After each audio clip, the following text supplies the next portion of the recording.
బంగ్లాదేశ్లో హిందువులపై హింసాకాండ కొనసాగుతోంది. మరొక దారుణ ఘటన చోటు చేసుకుంది. ఒక హిందూ వ్యాపారి ప్రాణాలు తీసి అతని మృతదేహంపై డాన్స్ చేసిన ఘటన సంచలనం రేపుతోంది. జూలై 9న మిడ్ఫోర్డ్ హాస్పిటల్ ముందు ఈ ఘటన జరిగినట్లుగా తెలుస్తోంది. అయితే ఒక స్క్రాప్ డీలర్ లాల్ చంద్ సోహగాన్ని హత్య చేసి అతని ప్రాణాలు తీసి అతని మృతదేహం మీద డాన్స్ చేసిన వీడియో వైరల్గా మారడంతో సంచలనం రేగుతోంది. లాల్ చంద్ హత్యకు సంబంధించి దేశవ్యాప్తంగా నిరసనలు పెల్లుబిగుతున్నాయి. 19 మంది నిందితులు, 20 మంది అనుమానితులుగా కేసు నమోదైనట్లుగా తెలుస్తోంది. నిందితుల్లో Bangladesh nationalist party youth front కార్యకర్తలు కూడా ఉన్నారంటూ గుర్తించారు. ఇప్పటి వరకు 7గురిని అరెస్ట్ చేశారు. 5గురిని పార్టీ నుంచి సస్పెండ్ చేసినట్లుగా తెలుస్తుంది బిఎన్పి పార్టీ నుండి. అయితే పార్టీకి సంబంధించిన వ్యక్తులే ఇందులో ఇన్వాల్వ్ అయిన నేపథ్యంలో రాజకీయంగా కూడా రగడ నడుస్తోంది. ఓవైపు ప్రస్తుతం టెంపరీగా ఉన్నటువంటి ప్రభుత్వం అక్కడి శాంతి భద్రతలను కాపాడలేకపోతోంది అనేటువంటి విమర్శలు రిపీటెడ్గా మనం చూస్తూనే ఉన్నాం. మరోవైపు ఫ్రీక్వెంట్గా హిందువుల మీద జరుగుతున్నటువంటి దాడుల విషయంలో దేశవ్యాప్తంగా హిందువుల్లో ఆందోళన వ్యక్తమవుతోంది. బంగ్లాదేశ్లో హిందువులకు రక్షణ లేకుండా పోయింది అంటూ, హిందువుల ప్రాణాలకు రక్షణ లేకుండా పోయింది అంటూ హిందూ సంఘాలు అక్కడ ఆందోళన వ్యక్తం చేస్తున్నాయి. ప్రభుత్వం మీద ఈ విషయంలో ఒత్తిడి వస్తోంది. మరోవైపు ప్రపంచ దేశాల్లో సైతం ఈ విషయంలో చాలా ఇంట్రెస్ట్ కనిపిస్తోంది. బంగ్లాదేశ్లో జరుగుతున్నటువంటి పరిణామాలను భారత్ కూడా చాలా కీన్గా అబ్జర్వ్ చేస్తోంది. అక్కడ ఉన్నటువంటి రాజకీయాల్లో ఇప్పటికే భారత్ ఇన్వాల్వ్ అవుతోందంటూ వస్తున్నటువంటి విమర్శలు కూడా మనం చూస్తూనే ఉన్నాం. ఈ నేపథ్యంలో అక్కడి పరిస్థితులను చక్కదిద్దేందుకు వైపు భారత్ కూడా తన వంతు ప్రయత్నాలు చేస్తోంది. అయితే వరుసగా బంగ్లాదేశ్లో హిందువుల మీద దాడులు జరగడం, హిందువుల ప్రాణాలు తీస్తుండడం, చాలా వైలెంట్ సిచ్యువేషన్స్ వరుసగా జరుగుతుండడం పట్ల ఆందోళన వ్యక్తమవుతోంది. అక్కడ ఒక వ్యాపారిని కాంక్రీట్ దిమ్మెలతో మోది అత్యంత దారుణంగా అతని ప్రాణాలు తీసి అతను మరణించాడని తెలిసిన తర్వాత అతని మృతదేహంపై డాన్స్ చేశారంటే పరిస్థితి ఎంత దారుణంగా ఉందో, ఎంత విచ్చలవిడిగా ఉందో అక్కడ పరిస్థితి మనం అర్థం చేసుకోవచ్చు. ఈ నేపథ్యంలో ఆ మృతుడి చెల్లి కంప్లైంట్ ఇచ్చింది. 19 మందిని నిందితులుగాను, 20 మందిని అనుమానితులుగా, మరొక 20 మంది గుర్తు తెలియని వ్యక్తులను అనుమానితులుగా నమోదు చేసినట్లుగా తెలుస్తోంది. అయితే అక్కడ ఉన్నటువంటి party Bangladesh nationalist party youth front కార్యకర్తలే ఉన్న నేపథ్యంలో ఇప్పటికే వారి మీద కూడా యాక్షన్ తీసుకున్నట్లుగా తెలుస్తోంది. రాజకీయాల్లో ఉన్నటువంటి వాళ్ళు, రాజకీయ పార్టీలో భాగమైన వాళ్లే ఇలా హింసకు ప్రేరేపిస్తుండడం, హింసకు పాల్పడుతుండడం పట్ల తీవ్ర ఆందోళన వ్యక్తమవుతోంది. ప్రభుత్వంలో భాగమైన వాళ్లే, పార్టీ కార్యకర్తలే ఇలా వ్యవహరిస్తే ఇక సామాన్య ప్రజల పరిస్థితి ఏంటి అనే ప్రశ్న ఇక్కడ ఉత్పన్నమవుతోంది. ఈ నేపథ్యంలో దేశవ్యాప్తంగా, బంగ్లాదేశ్ వ్యాప్తంగా కూడా హిందువులందరూ కూడా ఆందోళన వ్యక్తం చేస్తున్నారు. గతంలో కూడా అనేక ఘటనలు చూసాం.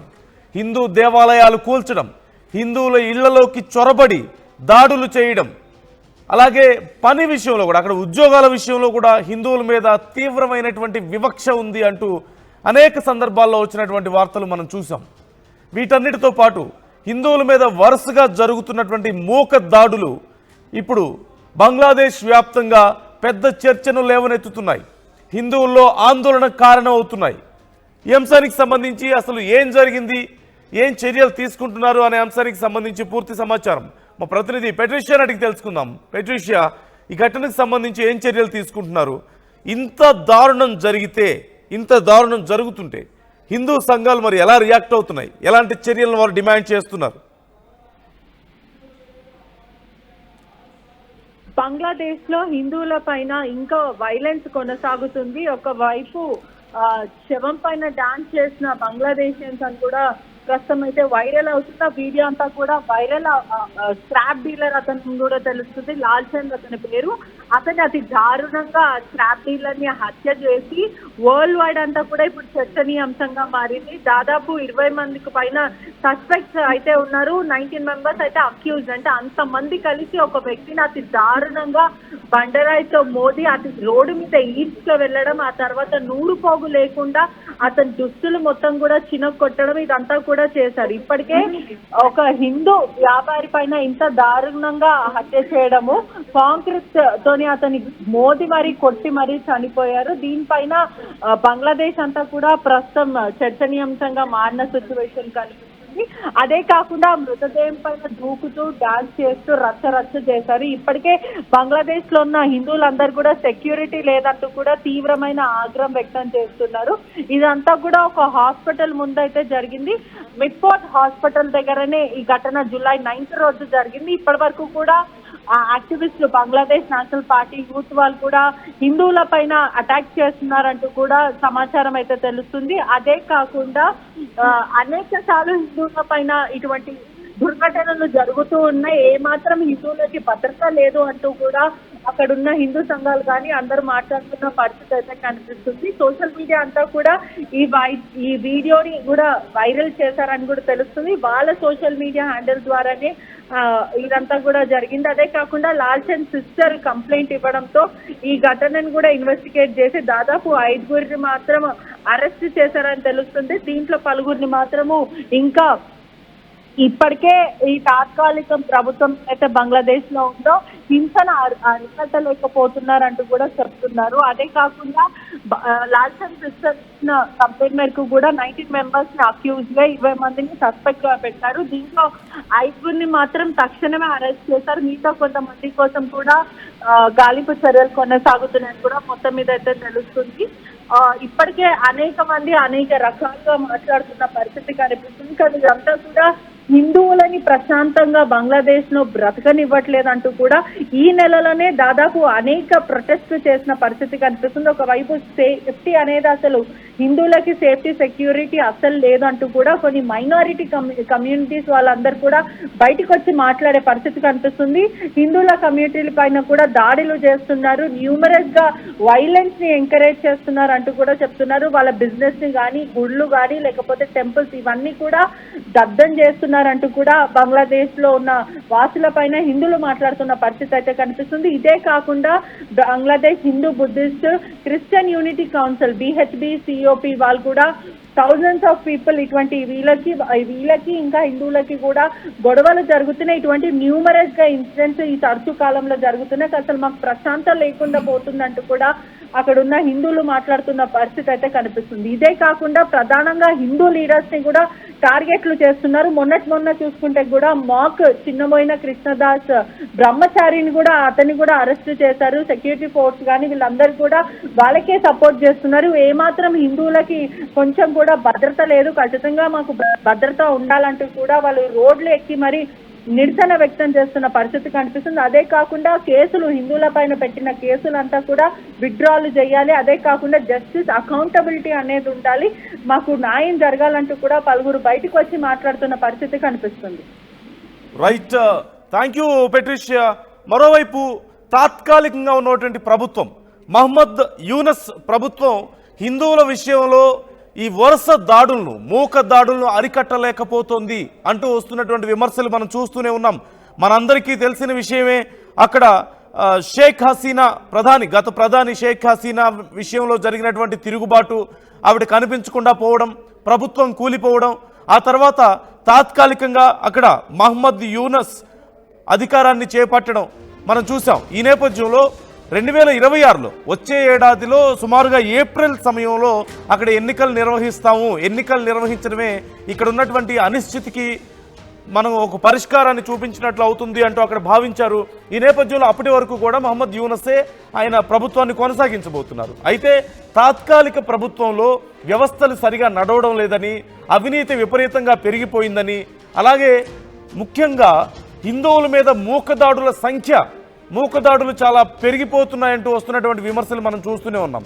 గతంలో హిందూ దేవాలయాలు కూల్చివేసిన ఘటనలు, అలాగే ఉద్యోగాల విషయంలో హిందువుల మీద జరిగినటువంటి దాడులు, చాలామంది హిందువుల ఇళ్లలోకి చొరబడి మరి వారి ఆడవాళ్ళ పట్ల తీవ్రంగా అసభ్యకరంగా ప్రవర్తించినటువంటి ఘటనలు మనం చూసాం. అలాగే చాలామంది మీద జరుగుతున్నటువంటి దాడులు, ఇప్పుడు జరిగినటువంటి దాడి మరొక ఎగ్జాంపుల్గా మనం చూడొచ్చు. ఎంత క్రూరమైనటువంటి మనస్తత్వం అక్కడ నెలకొందో, హిందువుల మీద ఎంత ద్వేషం అక్కడ ఉందో మనం అర్థం చేసుకోవచ్చు. జరుగుతున్నటువంటి పరిస్థితులను బట్టి చూస్తే ఒక గుంపుగా వెళ్ళి ఒక్క వ్యక్తిని అత్యంత దారుణంగా చిత్రహింసలు పెట్టి పబ్లిక్గా ఒక కాంక్రీట్ పిల్లర్స్తో అతని ప్రాణాలు తీసి కొట్టి అతని ప్రాణాలు తీసి అతడు చనిపోయాడని తెలిసిన తర్వాత అతడి మృతదేహం మీద వాళ్ళు డాన్సులు చేశారంటే ఎంత పైశాచికత్వం వాళ్ళకుందో అర్థం చేసుకోవచ్చు. ఎంత దారుణమైనటువంటి వివక్ష హిందువులు అక్కడ ఎదుర్కొంటున్నారనేది ఈ ఒక ఎగ్జాంపుల్గా మనకు కనిపిస్తుంది. మరి ఇంత జరుగుతుంటే ఇందులో పాల్గొన్న వాళ్ళు ఎవరు?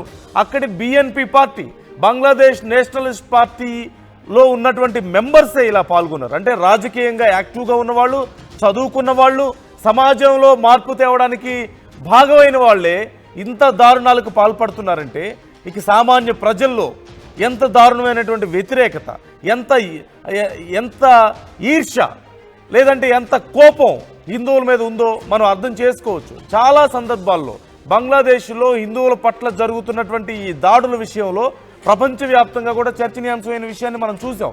చాలా బ్రూటల్గా, చాలా దారుణమైనటువంటి దాడులు మనం చూసాం.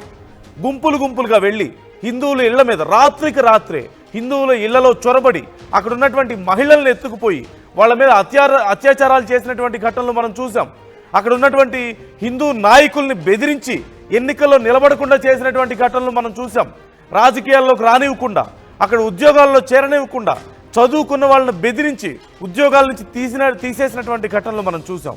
అలాగే అక్కడి మహిళలను హిందువులకు సంబంధించినటువంటి యువకులు ప్రేమిస్తే వాళ్ళ ప్రాణాలు తీసినటువంటి ఘటనలు మనం చూసాం. ఇలా 1, 2 కాదు, రోజు అనేక ఘటనలు జరుగుతూనే ఉన్నాయి హిందువుల పట్ల. మరి ఇంత జరుగుతుంటే ఇప్పుడున్నటువంటి మహమ్మద్ యూనస్ గవర్నమెంట్ ఏం చేస్తుంది అనేది ఇక్కడ అతిపెద్ద ప్రశ్న.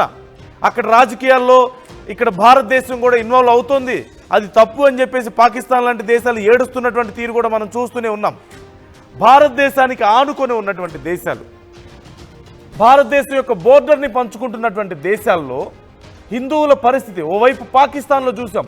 హిందువుల గుళ్ళు కూల్చేస్తున్నారు, హిందువుల మీద దాడులు జరుగుతున్నాయి, హిందూ మహిళల్ని ఎత్తుకుపోయి వారి మీద అత్యాచారాలకు పాల్పడుతున్నారు, హిందువుల మీద మోక దాడులు. అలాంటి పరిస్థితులు ఇప్పుడు బంగ్లాదేశ్లో కూడా మనం చూస్తూనే ఉన్నాం.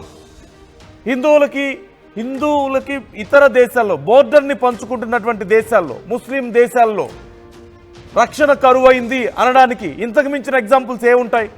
ఒకసారి కాకపోతే ఒకసారైనా సరే కఠిన చర్యలు తీసుకొని ఇలాంటి విషయాల్లో కంట్రోల్ చేయగలిగాయా ప్రభుత్వాలు? అసలు ప్రభుత్వాలే అక్కడ ఇలాంటి వాటిని ప్రోత్సహిస్తున్నాయి అనేటువంటి డౌట్స్ కూడా వస్తున్నాయి. ఎందుకంటే ప్రభుత్వంలో ఉన్నటువంటి నాయకులే హిందువుల గురించి చాలా నీచంగా మాట్లాడడం, లేదంటే పార్టీలో ఉన్నటువంటి కార్యకర్తలే హిందువుల మీద దాడులు చేయడం వరుసగా జరుగుతుంటే వాటిని అరికట్టలేకపోయినప్పుడు, ఆ పార్టీలు, ఆ ప్రభుత్వాలు అరికట్టలేకపోతే వాటిని ప్రోత్సహించడం అనడానికి ఇంకేమనాలి? లేదంటే హిందువుల మీద, లేదంటే అక్కడ ఉన్నటువంటి మైనారిటీ మతాల మీద వరుసగా దాడులు జరుగుతుంటే, వివక్ష కనిపిస్తుంటే, హింస పెట్టేగిపోతుంటే ప్రభుత్వాలు కంట్రోల్ చేయలేకపోతున్నాయంటే ఆ ప్రభుత్వాల వైఫల్యంగా ఖచ్చితంగా చూడొచ్చు. మళ్ళీ వాటి గురించి మాట్లాడితే మా రాజకీయాల్లో మీరు జోక్యం చేసుకుంటారు అని చెప్పి ఏడవడం మనం చూస్తూనే ఉన్నాం. అటు పాకిస్తాన్లో అయినా సరే, బంగ్లాదేశ్ రాజకీయాల్లో బంగ్లాదేశ్కు సాయం చేసినా సరే మీరు అక్కడ ఇన్వాల్వ్ అవుతున్నారని చెప్పేసి పాకిస్తాన్ ఏడుస్తున్నటువంటి ఏడుపులు మనం చూస్తూనే ఉన్నాం. ఈ నేపథ్యంలో అనేక మంది పాకిస్తాన్ నుంచి కానీ, బంగ్లాదేశ్ నుంచి కానీ ఎంతోమంది హిందువులు బోర్డర్ దాటి భారతదేశంలోకి ప్రవేశించి ఇక్కడ కూలీనాలి చేసుకుంటూ ఇక్కడ పౌరసత్వం కోసం ప్రయత్నిస్తున్నటువంటి తీరు మనం చూస్తూనే ఉన్నాం.